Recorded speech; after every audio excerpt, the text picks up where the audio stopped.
menerima baju dari pelanggan, cara kerjanya belum paham.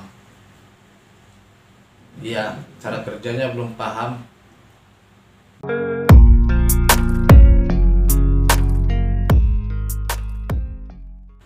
Halo sobat,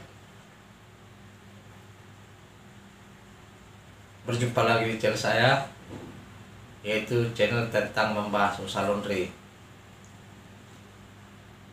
Jadi topik kita sekali ini sobat, yaitu tentang membahas cara kinerja dalam dunia usaha laundry ini. Akhir-akhir ini sobat, masih banyak banget para pengusaha laundry hanya memikirkan omset dan pelanggan, bagaimana caranya supaya ramai.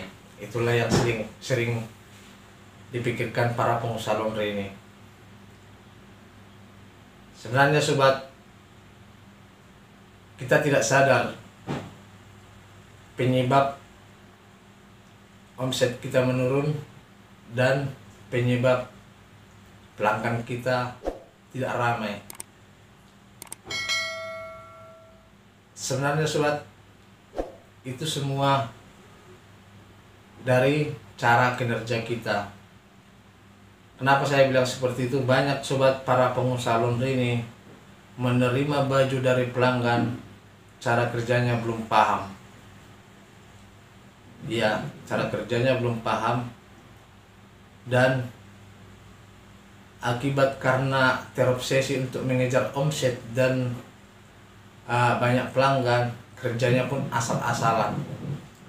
Padahal dalam dunia usaha laundry sobat, yang dinilai paling utama kebersihan dan kerapian. Bahkan banyak banget yang bertanya bagaimana cara menghilangkan noda, bagaimana cara menyetrika ini, bagaimana cara melipat. Masih banyak belum tahu. Jadi saran saya sobat, jangan dipikirkan dulu pelanggan, jangan dipikirkan dulu omset. Kita periksa dulu hasil kerja kita, sudah baguskah, sudah rapikah. Nah, karena sobat, makanya saya bilang seperti itu. Itu yang paling utama yang harus kita pelajari. Dari situnya nanti tertarik pelanggan mencuci sama kita.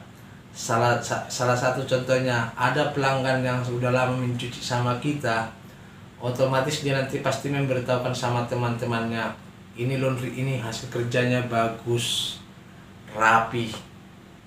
Nah, ujung-ujungnya dia mencuci sama kita.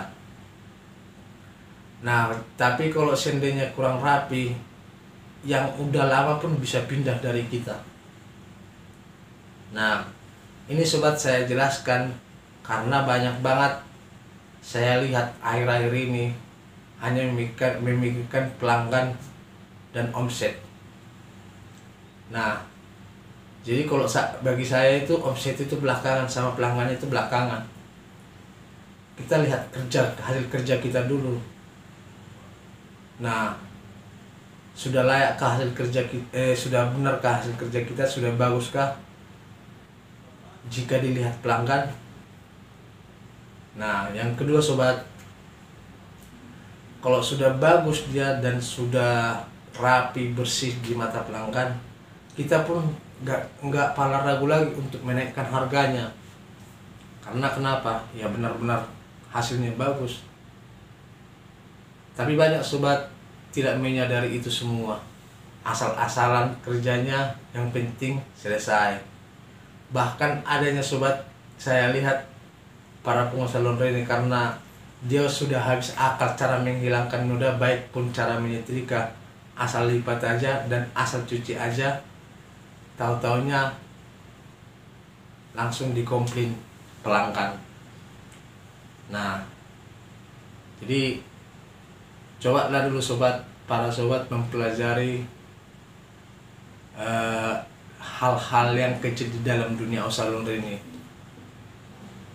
Iya sobat, percaya kalau seandainya memang kita hasil kerja kita udah bagus dan omset itu pasti akan berkembang, tambah banyak, dan pelanggan pun akan makin tertarik sama usaha kita. Karena istilahnya dalam dunia usaha laundry ini, pelanggan itu melihat hasil kinerja kita, bukan karena cepatnya kita kerja, bukan.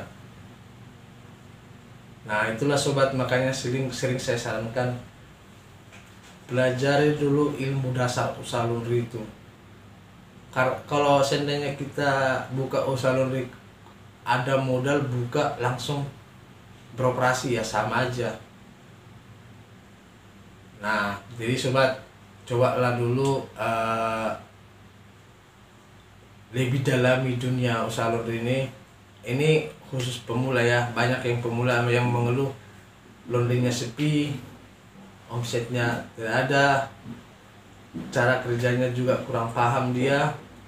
Nah banyak, dan sering bertanya juga bagaimana cara mencuci pakaian ini, bagaimana cara mencuci boneka, bagaimana cara mencuci sepatu.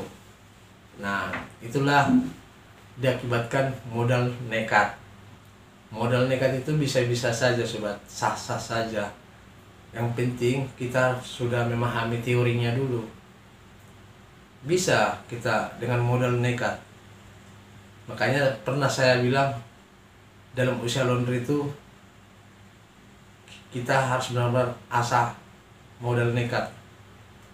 Benar. Nah cuman itu yang bagi sudah benar-benar memahami ilmu tentang dunia usaha laundry. Nah jadi itulah sobat, saran saya, utamakan dulu kebersihan dan kerapian, baru kita bisa menuntut yang lain-lain.